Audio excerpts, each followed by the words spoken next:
ఏదున్నా సరే ఈరోజు కుల్లంగా మీరు ఏమి మాట్లాడుతున్నారో, సొసైటీలో ఏ తప్పులు ఉన్నాయో వచ్చి ఆధారాలతో ఇక్కడ సభ్యులకు చూపిస్తే ఆ సభ్యుల నిర్ణయానికి మీరు ఏ చూపిస్తున్నారో దానికి మేము కూడా మా దగ్గర ఉన్న ఆధారాలు సొసైటీ రెగ్యులేషన్గా ఏ విధంగా పరిపాలన చేస్తుందనేది కూడా మేము కూడా అన్ని చూపిస్తాము.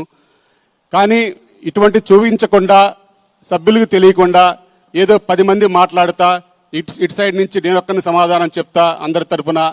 నేను ఎప్పుడు మాట్లాడినా ఒకటే గుర్తుంచుకోండి, ఎంతసేపటికి టార్గెట్ అంతా కూడా సొసైటీ మీద అనిల్ అని వస్తుంది. కానీ ఇక్కడ ఎందుకంటే మా 11 మంది కమిటీ సభ్యులు నిర్ణయం తీసుకుంటాము, ఆ నిర్ణయం ప్రకారమే వెళ్తాం.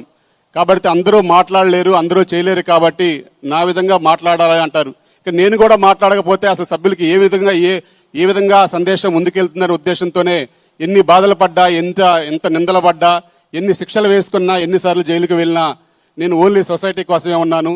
నిజంగా అనిల్ చేసిన తప్పేంటి, సొసైటీ చేసిన తప్పేంటి, నిర్భయంగా ఎజెండాలు ఉన్నాయి, ఎజెండా ప్రకారం అన్ని కూడా చర్చించుకుందాం. ఎందుకంటే ఇది నేను ఇప్పుడు కూడా చెప్తున్నా, ఒకరి మీద ఒకరి విమర్శ కాదు. కానీ ఈరోజు సొసైటీ మేము లాస్ట్ ఆగస్టు 4వ తేదీ జనలవాడి పెట్టినప్పుడు 155 కోట్ల లోటు బడ్జెట్. ఈ 6 నెలల్లో ఇంకొక 5 కోట్లు పెరిగి 161 కోటికి వచ్చింది లోటు బడ్జెట్. ఇట్లా ఎందుకు వచ్చింది అన్నదానికి కూడా పూర్తి వివరాలు అన్ని కూడా ఎవరి ఇయర్ ఆడిట్ జరుగుతుంది, ప్రతి దానికి ఉంటుంది. ఎందుకంటే చదలవాడ గారి దగ్గర తీసుకున్న అప్పు మనం తీర్చలేకపోయాం. ఈ విధంగా ఎలా బయటపడాలి అన్నదానికి కూడా మీకు అన్ని విషయాలు కూడా ఎజెండా ప్రకారం క్లుప్తంగా, ఎందుకంటే ఇంకా ఇది ఇంతకు మించి కూడా, ఎందుకంటే మళ్ళా ఒక 6 నెలల్లో మళ్ళీ ఎలక్షన్స్ వస్తాయి. మళ్ళీ డిసెంబర్ 14 నేను ఇప్పుడు కూడా చెప్తున్నాను, మంది డిసెంబర్ 10 వరకు సమయం ఉంది. మేము డిసెంబర్ 14 ఆ ఎలక్షన్ పెట్టడానికి కూడా సిద్ధమే. అంతేగాని ఎలక్షన్ తప్పించుకొని అట్లా ముందే పెట్టి మేము ఇప్పటికిప్పుడు ఏదో కొందరు కావాలని అంటున్నారంట. ఈ జనలవాడి పెట్టిన ఉద్దేశమే అది. కావాలని మేము వద్దన్నా కానీ కావాలని వాళ్ళు పోరాడి పెట్టే ఉద్దేశం ఏంటంటే వెంటనే ఆ ఎలక్షన్కి వెళ్ళిపోయి మళ్ళీ సానుభూతితో ఓట్లు వేయించుకుందామని చూస్తున్నారని చెప్పేసి అన్నారు. మాకు ఎలక్షన్ అవసరం లేదు. ప్రాజెక్ట్ ఎలా కంప్లీట్ చేయాలో మీ దగ్గర విజన్ ఉంటే నెక్స్ట్ మీకే వేస్తారు ఓట్లు. మాకు కూడా ఈ శిక్షలు, ఈ జైళ్ళు ఇవన్నీ అవసరం కూడా లేదు, మాకంత ఓపిక కూడా లేదు. కాబట్టి ఈ ఉన్న సమస్య ఉన్నప్పుడు సమస్య నుంచి తప్పించుకోవటం ఈజీ. నేను కూడా ఇట్లా మీటింగ్ సమావేశం పెట్టి, సారీ సార్ నా వల్ల కాదు, మీ అందరి కోసం నేను ఇన్నిసార్లు జైలుకు పోవటం, నాకు ఫ్యామిలీ ఉందని నేను కూడా చెప్పి ఒక రిజైన్ చేసి వెళ్ళిపోవచ్చు. కానీ ఒక అంధకారంలో పడేసినట్టు అయిద్దని చెప్పేసి ప్రతిసారి ఓర్చుకుంటా పనిచేస్తానే ఉన్నా. కాబట్టి ఈరోజు పెద్దలందరూ ఉన్నారు, మీరు అడుగుతారో లేకపోతే ఎవరిని అడిగిస్తారో నాకు తెలియదు. కానీ ఏదున్నా సరే వాళ్ళ దగ్గర ఈ తప్పు చేశాడు, ఇగో దీంట్లో ఈ అమౌంట్ మిస్యూజ్ అయింది, ఈ మెంబర్షిప్ ట్యాంపరింగ్ అయింది, లేకపోతే వీళ్ళ దగ్గర అప్పు తెచ్చిన తప్పు అని ఏదన్నా ఉంటే గనక మాకు చెప్తే దానికి ఏదన్నా ఉంటే మేము సరి చేసుకునేది ఉంటే ఇక్కడే సరి చేసుకుంటాం. లేకపోతే ఇక మీరు నిర్ణయించే దాని ప్రకారమే జనలవాడి ముందుకెళ్ళాలి. ఏదైనా సరే జనలవాడి సుప్రీం అంటారు, ఎస్ సుప్రీమే అంటారు. ఎందుకంటే 6 నెలలకు ఒకసారి జరిగే జనలవాడిలో ఏ నిర్ణయాలు తీసుకున్నా వాటికి చెల్లుబాటు ఉంటుంది. ఆ చెల్లుబాటుకి ఒక సిస్టమ్ ఉంటుంది, కరెక్టే. 15 రోజుల ముందు నోటీస్ వేయాలి, 30 రోజుల ముందు ఆ యొక్క మెంబర్స్ యొక్క లిస్టు నోటీస్ బోర్డులో పెట్టాలని. ఈసారి మెంబర్స్ లిస్ట్ కూడా నోటీస్ బోర్డులో పెట్టాము. ఎందుకంటే లాస్ట్ సారి మీకున్న అనుభవం కూడా మాకు తెలుసు కాబట్టి, మీరు లాస్ట్ టైం ఆగస్టులో కూడా కోర్టుకు వెళ్ళి 30 రోజుల ముందు లిస్టు పెట్టలేదన్నారు. కాబట్టి ఏదున్నా సరే ఇక్కడ వచ్చే వాళ్ళందరూ మెంబర్లే. మీరు అందరూ కూడా మెంబర్లు కాదు అంటారు అక్కడ కోర్టుల్లో. మరి మెంబర్లు కాని వాళ్ళు ఎందుకు వస్తారు? మెంబర్లు కాని వాళ్ళు మైకు బట్టి మాట్లాడరు కదా. ఒకవేళ ఎవరైనా కాలనీలో ఉన్న సభ్యులు వచ్చి కూర్చున్నా కానీ వెనక్కి కూర్చుంటారు, అసలు ఎలా జరుగుతుంది మీటింగ్లు అని చెప్పి చూస్తారే తప్ప వారిని కూడా ఇక్కడ వచ్చిన వారందరిని అవమానించడం, మెంబర్లు కాదు ఎవరో తొత్తులుగా పనిచేస్తారు అంటాం. ఇక్కడ ఏముంది పనిచేయడానికి? 4213 ఫ్లాట్లకు కాను మొత్తం 4102 ఫ్లాట్లు మొత్తం కూడా రిజిస్ట్రేషన్లు అయిపోయాయి. ఇంకా ఓన్లీ ఉన్నది 136 రిజిస్ట్రేషన్లు మాత్రమే. 136 రిజిస్ట్రేషన్లు అంటే ఇంకా వారు ఉంటారు, ఇంకా మిగతా రాని వెయిటింగ్ సభ్యులు ఒక 450 మంది ఉన్నారు, వారు వస్తారు. వారికి ఎలా ఫ్లాట్లు ఇవ్వాలి, వాటిలో జెన్యూన్ ఎవరు, ఇంకోటి ఎవరు, ఏంటి అనేది కూడా ఇక్కడే మాట్లాడుకోవాలి. ఇప్పుడు చాలా మంది సభ్యులు ఒక చిన్న అభియోగం ఉంది, మెంబర్లను తీసివేశారు అని.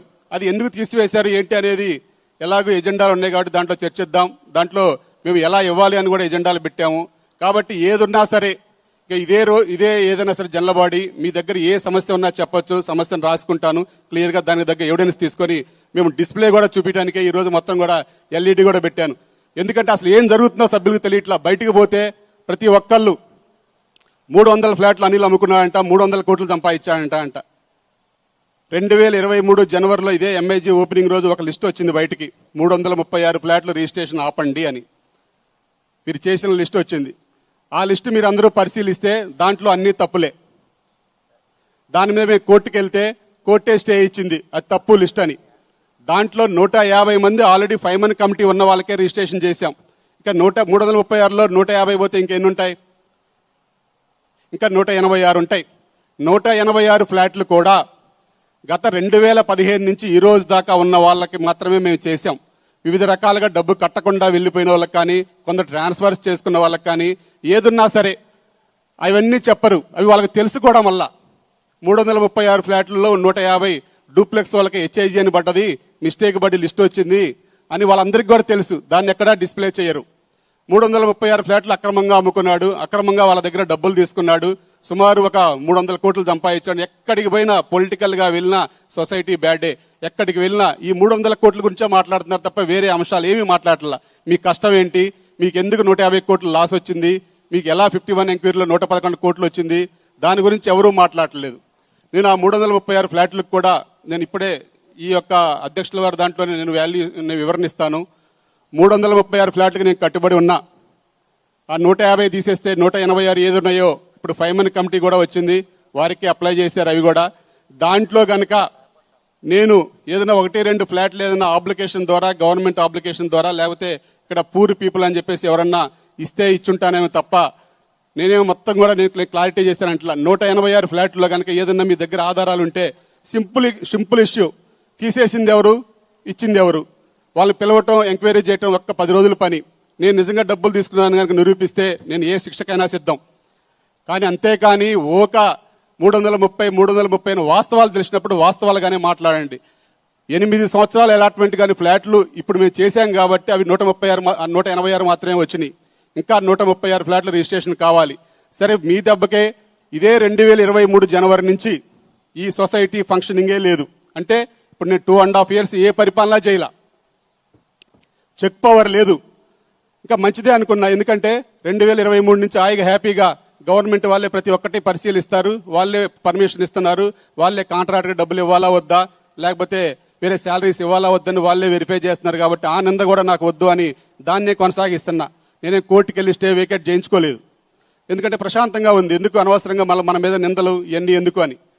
నేను పరిపాలించింది ఇంకా ఎప్పుడు 2020 నుంచి 2023 జనవరి దాకా, అంటే 2 సంవత్సరాలు. 2 సంవత్సరాల్లోనే ఈ పని అంతా చేశాను. అప్పు తెచ్చి బ్యాంకు అప్పు తీర్చాను. ఇంకా నేను ఎన్విరాన్మెంట్ లో పర్మిషన్ తెచ్చాము. ఈ కమిటీ అంతా కూడా అప్పులు తీర్చుకొని సొసైటీ ముందుకెళ్ళింది. ఇంకా మేము చేసింది ఎక్కడ, అడ్డుపడటం. ఏ పని కాలేదంటారు. ఎక్కడ ఎలా జరిగిద్ది? ఏదైనా ఫంక్షనింగ్ ఉంటే మనీ జనరేట్ చేయాలంటే మీకు ఆ రోజు క్లారిటీగా చెప్పాను. ఇక్కడ సభ్యుల దగ్గర నుంచి రావాల్సిన డబ్బులు ఏమీ లేవు. మహా అయితే ఒక రోస్ లోనే ఒక 8,90,00,000 రూపాయలు రావాలి. ఇక మిగతా ఎంఐజీ డూప్లెక్స్ దగ్గర లోన్లు ఉన్నాయి. మార్టిగేజ్ లో ఉన్న ఫ్లాట్లకి అవి రిలీజ్ చేస్తేనే, మార్టిగేజ్లు అయితేనే వస్తాయి. మొత్తం కలిపి కూడా 14 కోట్ల రూపాయలు మాత్రమే వస్తాయి. అంత మించి తప్ప వచ్చేది లేదు. కానీ ఇక్కడ మనకు రావాల్సింది, అప్పులు తీర్చాల్సింది కానీ ఇవన్నీ కానీ చాలా ఉన్నాయి. మీకు అది కూడా నేను మొత్తం డిస్ప్లే మీ అందరికి కనపడేట్టుగా చూపిస్తాను. ఆ ఎస్టిమేట్ బడ్జెట్ అప్పుడు దాంట్లో ఏం మార్పు లేదు. మీరు కావాలంటే మొత్తం రికార్డు చేసుకోండి. దాని మించి కావాలంటే ఏదైనా తర్వాత ఆధారాలు కూడా ఇస్తాను. ఇప్పుడు నేను లాస్ట్ టైం కూడా చెప్పాను, ఏది కావాలన్నా మనకు ఆ ట్విన్ టవర్స్ స్టార్ట్ అయితేనే మనం ముందుకెళ్ళగలము. దయచేసి మీరు అందరూ సహకరించండి. వ్యక్తిగతంగా విమర్శలు వద్దు. సొసైటీ పరంగా ఏ ఆధారం ఉన్నా ఇక్కడ చూపిస్తే మేము చేయడానికి కమిటీ అంతా ఇక్కడ సిద్ధంగా ఉంది. ఇక ఇంత మించి నా దగ్గర సమాధానం లేదు. ఆ ట్విన్ టవర్ స్టార్ట్ చేసి ముందుకెళ్దాం అనుకుంటే దానికి వివిధ రకాల అడ్డంకులు. FTL అది కూడా మీకు ఎటువంటి అడ్డంకులు ఏమొచ్చినాయి అనేది మొత్తం కూడా డిస్ప్లే ద్వారా చూపిస్తాను. ఎందుకంటే నేను నోటి మాట చెప్తే ఆయన ఏదో చెప్తున్నాడులే, కావాలి నేను కష్టపడ్డా గొప్ప చెప్పానంటారు. ఎంత కష్టపడ్డం అనేది కూడా మొత్తం కూడా చూపిస్తాను. కొంచెం ఓపికైనా ఈ రోజు ఒక సొసైటీని ఒక మంచి నిర్ణయంతో బయటకు వెళ్దాం.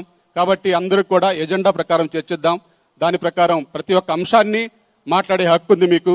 నేను కూడా నన్ను ఎంత హింస పెడుతున్నారు, ఎందుకు హింస పెడుతున్నారు అని కూడా నేను కూడా ఈరోజు ఓపెన్ అవ్వడానికి సిద్ధమయ్యాను. కాబట్టి ఎజెండా ప్రకారం అయ్యాక అన్ని విషయాలు కూడా మాట్లాడదాం. ఎందుకంటే ఇక నాకు పడే ఓపిక లేదు, నాకు ఆరోగ్యం కూడా బాగాలేదు. అయినా సరే ఈరోజు జల్లబడిలో అన్ని విషయాలు తేల్చుకొని సొసైటీ భవిష్యత్తు నిర్ణయిస్తారా, సొసైటీని కూల్చేయటం ఈ ఒక్క రోజు పని. ఈ రోజు కమిటీ రిజైన్ చేస్తే సొసైటీ 2 నిమిషాలు అయిపోద్ది. దాన్ని లేపేది ఎట్లా, అది కూడా ఆలోచన ఉంటే మీ దగ్గర మీరు చెప్పండి. మాట్లాడితే సొసైటీపై ఒకటే కేసులు. ఈ రోజుకి 61 కేసులు వేశారు. 61 కేసులకి డబ్బులు ఎక్కడి నుంచి వస్తున్నాయో మీకు బాగా తెలుసు. ఫ్లాట్ రాని వాళ్ళ దగ్గర మీకు ఫ్లాట్ ఇప్పిస్తామని చెప్పేసి డబ్బులు తీసుకొని కోర్టులో కేసు వేయటం. కేసు వేసి వాళ్ళ ఫ్లాట్ కోసం కేసు వేయటం కాదు, మొత్తం కమిటీని తీసేయండి, కమిటీని డిస్క్వాలిఫై చేయండి. ప్రతి ఎజెండా, ప్రతి ఐటమ్, ప్రతి ఐఏలో అదే ఉంటది. అది ఎందుకు తీసేయాలో ఇక్కడ వచ్చి చెప్తే సభ్యులు దిగిపోమంటే ఇప్పుడు దిగిపోతాం. సరే ఉండేవాళ్ళు ఏమైనా ఉంటారేమో ఇంట్రెస్ట్ గా. మేమైతే దిగిపోతాను. ఆ స్వేచ్ఛ మీకుంది, అది నిర్ణయించాల్సిన సభ్యులు తప్ప సభ్యులు నిర్ణయించకపోతే ఆ తర్వాత నువ్వు కోర్టుకు వెళ్ళొచ్చు. సభ్యులు నిర్ణయించాలంటే అంత వాళ్ళ మనుషులే అంట. ఇప్పుడు 4213 మందిలో 4102 ఫ్లాట్లు రిజిస్ట్రేషన్ అయితే మీ అందరు రిజిస్ట్రేషన్ అయినాయి కాబట్టి కొందరు వస్తారు, కొందరు రారు. మీకు మాట్లాడాల్సిన అవసరం లేదు, ఎందుకంటే నాకు ఇల్లు వచ్చింది, నేను ప్రశాంతంగా ఉన్నా, నేను ఎందుకు గొడవలు పడాలి వాళ్ళతో అనుకోవచ్చు. కానీ సొసైటీ భవిష్యత్తును తీసుకెళ్లేది ఎవరు? కాబట్టి ప్లీజ్ అన్ని కూడా మాట్లాడదాం. కాబట్టి ఎజెండా ప్రకారం వెళ్దాం. అంతా ఇప్పుడే ఓపెన్ అయితే కాదు.